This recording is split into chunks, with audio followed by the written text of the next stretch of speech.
अस्सलाम वालेकुम metro class. Chapter number 4 biochemistry, lecture number 4, जिसमें आज हम न्यूक्लिक एसिड्स और उसकी टाइप्स को पढ़ेंगे। So nucleic acids are mainly present in nucleus of cell but also present in cytoplasm. जो हमारे न्यूक्लिक एसिड्स होते हैं वो प्रेजेंट होते हैं, मौजूद होते हैं सेल के मरकज के अंदर, that is nucleus of cell के अंदर, ठीक है, but also present in cytoplasm, और साइटोप्लाज्म के अंदर भी मौजूद होते हैं और हो सकते हैं।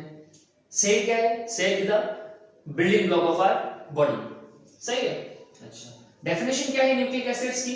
कि the biopolymers which are formed by polymerization of monomers, that is nucleotides, are called nucleic acid. वो बायोपॉलीमर्स, वो आपके लाइफ के long compounds, long chain compounds जो कब बने हो? जब जो बने हो पॉलीमराइजेशन के बाद, किसकी? मोनोमर्स की। उन मोनोमर्स का नाम है न्यूक्लियोटाइड्स, ठीक है, उन्हें न्यूक्लिक एसिड्स कहा जाता है। मतलब छोटे छोटे न्यूक्लियोटाइड्स जब आपस में मिलते हैं, जब पॉलीमराइजेशन होती है, पॉलीमराइजेशन कहते हैं एक ऐसे अमल को जिसके अंदर छोटे कंपाउंड आपस में जुड़ते हैं और एक बड़ा कंपाउंड तैयार करते हैं। जैसे मैंने पढ़ा था अमाइनो एसिड्स के लिए, ठीक है, कि अमाइनो एसिड्स आपस में जुड़ते हैं तो क्या बनाते हैं? प्रोटीन बनाते हैं।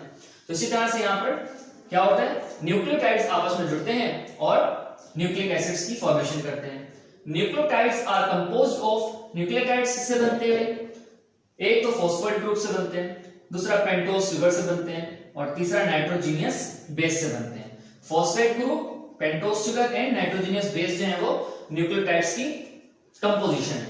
अच्छा, न्यूक्लिक एसिड्स की दो टाइप्स होती हैं। एक होता है हमारे पास डीऑक्सीराइबोन्यूक्लिक एसिड्स और दूसरा होता है राइबोन्यूक्लिक एसिड।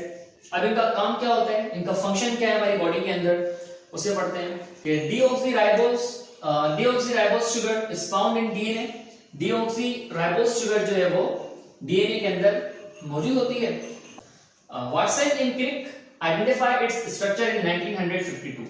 वाटसन और क्रिक ने आइडेंटिफाई किया था डीएनए का स्ट्रक्चर 1952 में, सही है। It has double helix structure. इसका जो स्ट्रक्चर है वो डबल हेलिक्स स्ट्रक्चर है, मतलब डबल थ्रेडेड स्ट्रक्चर है। हेलिक्स को कहते हैं थ्रेड, रस्सियां। तो इसकी जो स्ट्रक्चर होता है उसमें दो रस्सियां होती हैं, दो थ्रेड्स होती हैं, ठीक है। जैसे यहाँ पर हमने ड्रॉ किया है, एक ये रस्सी इसकी और एक दूसरी ये रस्सी इसकी, मतलब डबल हेलिक्स स्ट्रक्चर होता है इसका। The backbone of chain is made up of sugar and phosphate group. जो बैकबोन होती है चेन्स की एंड हेलिक्स की, वो किससे बनती है? वो शुगर से बनती है और फॉस्फेट ग्रुप से बनती है। अच्छा, वो कौन सी थ्रेड्स हैं, कौन सी चेन्स हैं, वो कौन सी बैकबोन्स हैं? ये जो मैंने ड्रॉ करे हैं ब्लैक मार्कर से, ये जो थ्रेड्स हैं, ये वाली, ये आपकी जो है किससे बनी है? ये शुगर से बनी है और फॉस्फेट ग्रुप से बनी है, सही है। अच्छा, the two chains are joined by basis.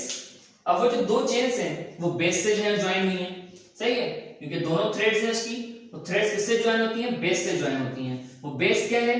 वो बेस हमारे पास नाइट्रोजीनियस बेस है, दैट इज ये जो हमने थर्ड नंबर लिखा था इसका, ठीक है। और वो बेस कहां पर होती है?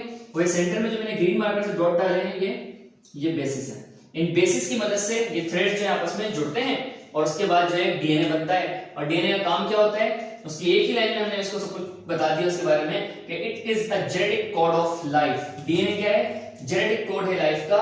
जो हमारी जिंदगी है उसकी जो सारी की सारी इंफॉर्मेशन है वो सब जो है वो डीएनए के ऊपर, इन थ्रेड्स के ऊपर जो है वो लिखी हुई होती है। क्या इंफॉर्मेशन लिखी होती है? अब वो इंफॉर्मेशन जो हमारे पेरेंट्स से हम तक आती है, मिसाल के तौर पे जो हमारी आईज है या जो हमारी नोज है या चेहरा है या जिस तरह से बात करने का तरीका है या जिस तरह भी आपकी पैटर्न है आपकी बॉडी का, वो सब जो है किस पे होता है? वो सब आपके पेरेंट्स से आता है हम तक। तो पेरेंट्स से किस तरह आता है? वो डीएनए की सूरत में आता है, ठीक है। डीएनए के ऊपर जो है वो कोडिंग होती है इंफॉर्मेशन की, और वो कोडिंग जो है वो ट्रांसफर होती है। अब जब वो कोडिंग ट्रांसफर होती है तो हमारे डीएनए में आती है, और फिर हमारे डीएनए के अंदर भी वही इंफॉर्मेशन क्या हो जाती है? आ जाती है जो हमारे पेरेंट्स के अंदर थी। तो इस तरह से डीएनए क्या कराता है? एक जनरेशन से दूसरे जनरेशन तक इंफॉर्मेशन को कैरी करवाता है कि फलाने का जो है, अगर पेरेंट के अंदर वो बात है कि उसकी आंखें जो है वो ब्राउन है, तो उसके जो औलाद होगी, उसका जो बेटा होगा, उसकी आंखें भी ब्राउन होंगी, ठीक है। अब इस तरह से जो इसके बेटा होगा उसकी भी आंखें ब्राउन होंगी। तो इसमें क्यों? ये क्योंकि जेनेटिक कोड है लाइफ का। इससे ही इंफॉर्मेशन आगे जाती है, वो मूव होती है, रोटेट होती रहती है आपस में खानदानों के अंदर, सही है। अच्छा, सेकंड इसकी टाइप है न्यूक्लिक एसिड की राइबोन्यूक्लिक एसिड। तो it is made up of ribose sugar. ये सिर्फ राइबोस शुगर से बनता है। It is consist of single helix, इसके अंदर जो है वो एक थ्रेड होती है, एक हेलिक्स होता है। RNA is the charge of guiding the production of new protein. RNA के पास एक चार्ज होता है कि वो गाइड करता है नए प्रोटीन को कि उसकी प्रोडक्शन किस तरह से होगी।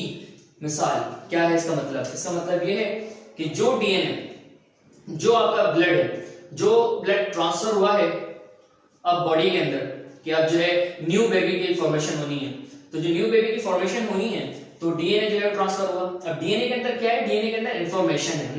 हमने बात की कि उसकी आंखें कैसी, उसके बाल कैसे, उसका चेहरा कैसा, उसकी जो है नाक कैसी, उसके होंठ कैसे, तो किसने बता दिया? डीऑक्सीराइबोन्यूक्लिक एसिड ने ये इंफॉर्मेशन जो है अपने पास रखी और वो ट्रांसफर कर दी।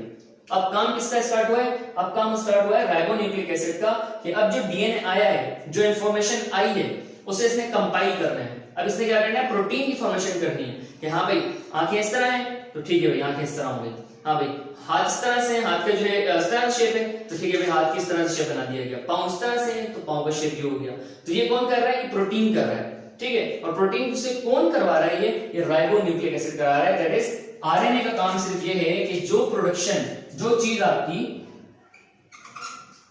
आपकी उसने भेजी है डीएनए इंफॉर्मेशन, उसे ये कंपाइल करे और उस पे अमल करते हुए उन्हीं चीजों को बनाए जो उसने उसके डीएनए ने उसके पेरेंट्स में देखी थी बेबी के, ठीक है। ये मामला है इसका आरएनए का और डीएनए का। एक बार फिर बता देता हूं, डीएनए इंफॉर्मेशन लाके देता है और आरएनए इसके ऊपर काम करता है कि किस तरह से प्रोडक्शन करनी है प्रोटीन की, ठीक है। अब हम देखते हैं एक चीज और कि हम ये भी देख रहे होते हैं कि कभी किसी न्यू बेबी बॉर्न हुआ है तो उसके जो है कोई इसके साथ डिसेबिलिटीज है, ठीक है, या उसके जो है हाथ मुड़ा हुआ है या उसकी पाँव मुड़ा हुआ है या कोई भी प्रॉब्लम है एक्सेट्रा, वो कैसे होती है? वो होती है सिर्फ इस वजह से कि डीएनए की जब वो फॉर्मेशन होती है तो डीएनए की चेन में कट आ जाता है। जब डीएनए की जरा से भी चेन में कट आता है, जैसे हमने यहाँ स्ट्रक्चर बनाया था, अगर इसके अंदर जरा सा भी यहाँ से कट आ गया तो इन्फॉर्मेशन यहाँ पर नहीं जाएगी। इन्फॉर्मेशन जो ब्रिज है वो टूट गया। अब जब इन्फॉर्मेशन ब्रिज एकदम टूटा ना तो क्या होगा? प्रोटीन के आरएनए के पास भी वो इन्फॉर्मेशन जाएगी टूटने की हालत में, टूटी हुई हालत में, ठीक है। अब आरएनए जो प्रोटीन को बनाएगा, जो जिस्म बनेगा बच्चे का, उसमें क्या होगी? कोई ना कोई सी जो है वो डिसेबिलिटी होगी, ठीक है। कहीं ना कहीं से उसके अंदर कोई ऐसी चीज होगी जो कमी होगी इसके अंदर, ठीक है। तो ये मामला होता है कि बच्चा पैदा होता है, इसके होंठ मुड़ा हुआ है या किसी को प्रॉब्लम है या किसी का जो भी प्रॉब्लम्स हैं, तो वो किस वजह से होती हैं? वो डीएनए के अंदर जो है वो कुछ कमी आ जाने की वजह से, डीएनए के टूट जाने की वजह से होता है, ठीक है। अब हम जो है अब पढ़ते हैं न्यूक्लिक एसिड्स के एप्लीकेशंस को और इनके जो है वो इंपॉर्टेंस को, सही है। ओके, फिर अब इंपॉर्टेंस ऑफ न्यूक्लिक एसिड्स को पढ़ते हैं। They are most vital material for cell functioning. Cell function के लिए सबसे इंपॉर्टेंट जो मटेरियल है हमारा वो कौन है?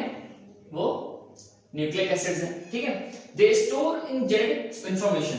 दे स्टोर जेनेटिक इंफॉर्मेशन, मतलब ये जेनेटिक इंफॉर्मेशन को जो है वो स्टोर करते हैं अपने अंदर, जैसे हमने पहले बात करी, ठीक है। They transfer heredity character from generation to generation.